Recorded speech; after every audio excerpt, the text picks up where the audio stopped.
মেয়েদের নিয়ে কিছু কথা বলি।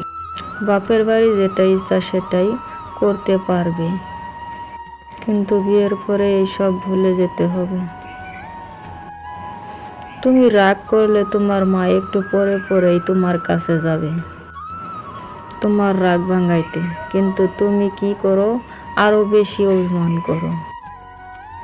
তাই বলি, মেয়েদের বাপের বাড়ি নিয়ে ব্যস্ত হয়ে লাভ নেই, স্বামীর বাড়ি নিয়ে ব্যস্ত হও। বাপের বাড়ির রাগ অভিমান স্বামীর বাড়ি দেখায় লাভ হবে না। তোমার অভিমান কেউ বুঝবে না, বরং বদনাম হবে আরো।